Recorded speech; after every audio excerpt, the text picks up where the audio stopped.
aparece cuando rompo alguna regla. Así que voy a hacer lo que se me da mejor. Ah, porras. ¡Guau! ¿Cuándo lo habrá hecho? Con que fuera Benji, ¿eh? No estarás pensando en saltar la alambrada, ¿no? ¿Quieres cortar el rollo? ¿De qué rollo estás hablando? Sé que eres el espantapájaros. Benji, ¿quieres dejar de inventarte historias de una vez? Ya te dije que aquí no hay ningún espantapájaros. Eso es justo lo que diría un espantapájaros. Ben, ahí hay un... Ahora no, Gwen, voy ganando. Por última vez, aquí no hay ningún... ¡Ah! ¡Socorro! Ben, que se la lleva volando. Esta vez no voy a tragármelo. ¡Ayúdame! Vale, a lo mejor es verdad. ¡Vamos! Tenemos que encontrar a Penny. Ese espantapájaros no me da buena espina. ¿Dónde estás, Penny? Penny, ¿dónde estás? Ah, no veo nada entre tanto maíz. Y no empieces a graznar, espantapájaros. Oh, ¡se acabó! Mira, es Vapor Smite.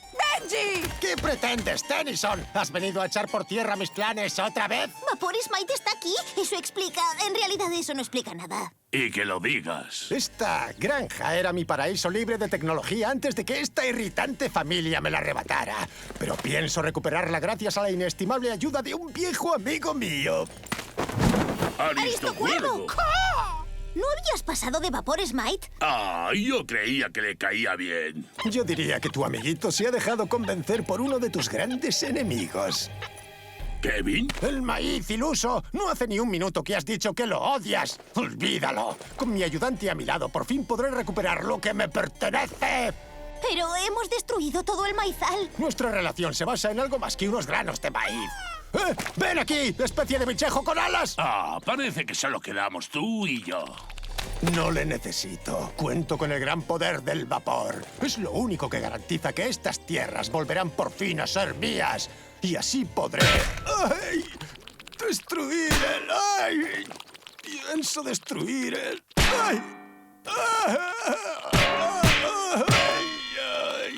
Creo que necesito unas vacaciones. Todo esto era mío. Solo quería recuperar mi paraíso. Sin tecnología, sin electricidad. Solos yo y mis inventos impulsados por vapor. Oye, Penny, siento mucho haber dudado de ti antes. No importa, sé que estabas asustado. No tiene nada de malo, los héroes también se asustan. Pues, ¿todo bien? ¡Todo está muy bien! Ven, tenemos que irnos. ¡Ya nos veremos! ¡Espero que no! ¡Oh, Benji, eres muy gracioso! ¡Cuánto me alegro de volver a la civilización! ¿Abuelo? ¿Gwen? Cómete el CAD, no se te enfriarán las mazorcas, ¿sí?